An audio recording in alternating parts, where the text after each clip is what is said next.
이번에 불출마를 오늘 아침에 결심하신 현역 의원님 옆에 계십니다. 이분들이 그 위원장님을 지지하시면서 사퇴하신 걸로 해석을 해도 되는지 좀 알고 계신 만큼 좀 어제 저녁 있었던 일과 합쳐서 좀 알고 계신 만큼 설명해 주실 수 있는지 부탁드립니다.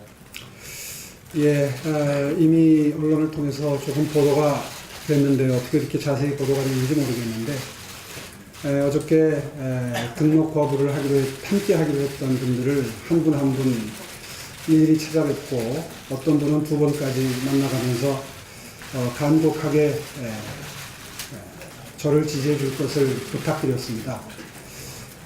사실 그분들 한 분 한 분마다 입장이 있고 또 그분들이 본인이 돼야 할 이유를 그동안 꾸준히 설파하고 계셨기 때문에 하루아침에 입장을 바꾸어서 저를 지지하는 것은 사실상 그게 쉬운 일은 아니었다는 판단이 듭니다. 아마도 조금 더 시간이 필요할 것 같고요. 그러나 어저께 원칙적으로 동의해 준 분들도 계십니다. 다만 좀 시간이 필요하다라는 말씀을 하셨던 분도 계시고요. 또 고민해 보겠다고 말씀해 주신 분도 계시고요. 그래서 그런 한 분 한 분의 입장을 이 자리에서 다 밝히는 것은 도리도 아닌 것 같습니다. 그 정도만 말씀을 드리겠습니다. 네, 다음 질문 받겠습니다. 네, 질문하겠습니다. 사실상 당 지도부의 결정이 바뀐 건 아닌데 보이콧 결정을 철회하게 되신 거에는 황교안 국무총리의 독주나 추대 이런 분위기에 대한 우려도 있는 건지.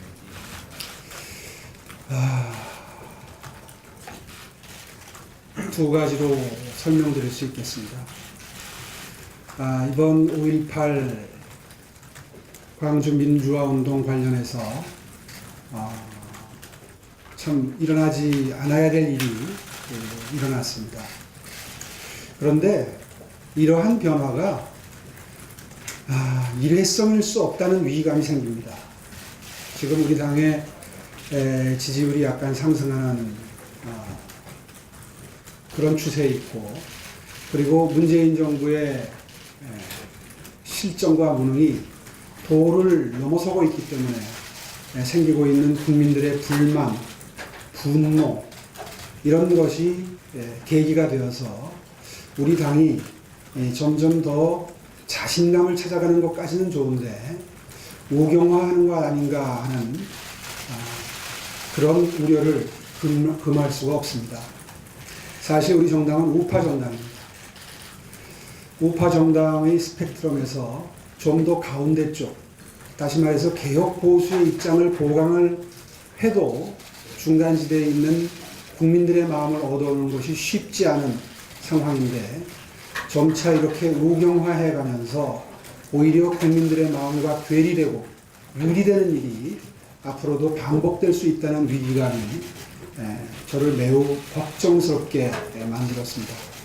그런데 만약 제가 등록 거부를 함께 하기로 한 약속에 묶여서 출마를 하지 않게 되면 아마 개혁 보수를 지지하시는 우리 당의 당원들이나 보수파의 가치를 지지하시는 분들이 마음 둘 곳이 없다, 또 투표할 곳이 없다라고 하는 아주 우려스러운 상황이 됩니다. 바람직스럽지 않은 상황이 됩니다. 그 점 때문에 깊이 고민할 수밖에 없었고요. 또 한 가지는 출마 선언 때도 제가 분명히 강조를 해서 호소를 드렸습니다만 박근혜 전 대통령을 향한 마음입니다.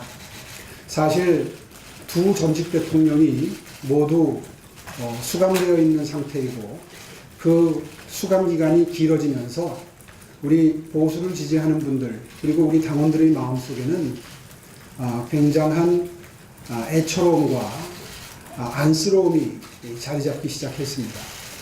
바로 그러한 마음이 박근혜 대통령의 옥중 정치를 가능하게 하는 그런 환경으로도 작용을 한다고 생각을 합니다. 저는 그런데 그러한 상황 자체가 매우 서글프고 그리고 지켜보기가 마음이 아픈 상황이다. 그런 생각을 지울 수가 없습니다. 실제로 두 전직 대통령이 빨리 재판이 끝나고 사면 복권돼서 영어의 몸이 풀려나기를 바라는 마음은 저도 똑같습니다. 그러나 우리 당이 보수 우파를 위한 정당이지 두 전직 대통령을 위한 정당은 아니라는 점을 우리 당원들께서 깊이 인식하시고 우리들의 그러한 마음이 잘못된 방향으로 표출이 될 때에 국민 대중으로부터 사랑과 지지가 멀어진다 하는 점을 다시 한번 강조하지 않을 수가 없습니다. 제가 대구 경북 지역을 방문하면서도 그렇고 많은 당원 동지 여러분들을 만나면서 박근혜 대통령이 잘못한 게 아무것도 없다 이런 주장을 하는 분들을 적지 않게 만날 수 있었습니다. 사실 심정적으로야 좀 과장되게 그렇게 표현하는 것을 뭐 당원들 사이에서 그것까지를 금기시할 필요까지는 없다고 생각합니다. 그러나 그것이 국민 대중들에게 주는 영향, 그리고 우리 자유한국당에 대한 인상, 우리 자유한국당의 정체성에 미치는 영향 같은 것을 고려를 해보면 참으로 내년 총선을 앞두고 걱정을 하지 않을 수가 없습니다.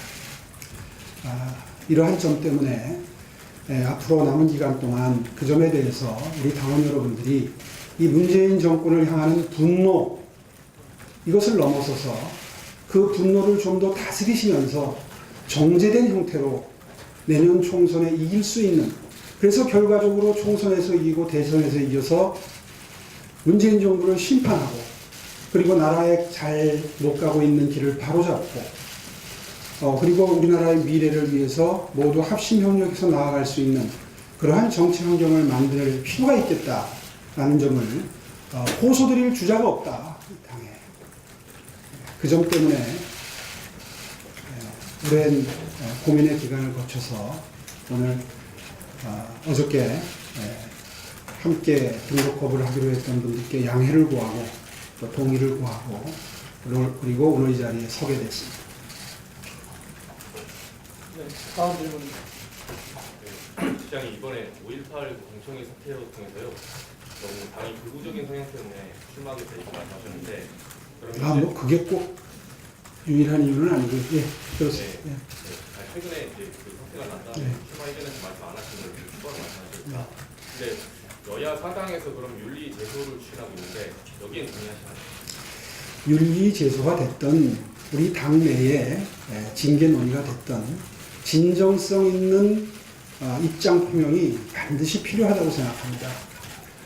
예를 들자면 우리 당에서 광주에 내려가서 최고위를, 다시 말해서 비상 대책위원회를 열어서 정말 진정성을 담아서 사과의 마음을 전하고 역사적으로 이미 정립이 된 사실에 대해서 서툴게 문제를 제기함으로써 국민적 오해를 일으키고 그리고 우리 당의 정체성에 부정적 영향을 준 부분에 대해서 지도부가 분명히 해결할 수 있는 방법을 모색한다든가 하는 방법으로 진정성을 담아서 사과의 말씀을 드리는 것이, 입장을 바로잡는 것이 필요하지 않은가 그렇게 생각합니다. 네, 다음 질문 없으십니까? 제가 하나 더 드리겠습니다. 뭐 윤리 제소한 이런 것들은 뭐 지금 당대표는 아니시니까 당장 정하실 수 있다는 아니시겠지만 차기 공천권을 가진 당대표의 입장이 되시면 차기 공천에서 이런 극우적인 성향을 가진 분들을 공천 배제하겠다든지 이런 원칙을 정할 수 있을 것 같거든요. 그 차기 공천 심사 때 이런 보수 정당의 스펙트럼에 도저히 받아들일 수 없는 분들을 공천 배제하겠다 이런 것도 혹시 공약하실 수도 있을까요? 네, 선거운동 과정에 있고 그리고 출마를 하신 분 중에 또 사건에 관계되어 있는 분이 계시는데 이 자리에서 공천 배제를 포함한 방안을 말씀드리는 것은 적절치 않다고 생각합니다. 다만 방금 전에 누누이 강조를 한 것처럼 우리 당이 나아가야 될 방향, 우리가 추구해야 될 가치, 이런 것들을 오늘 제가 분명히 정의를 하고 말씀을 드렸기 때문에 그런 점을 감안해서 입장을 해석해 주시기 바랍니다.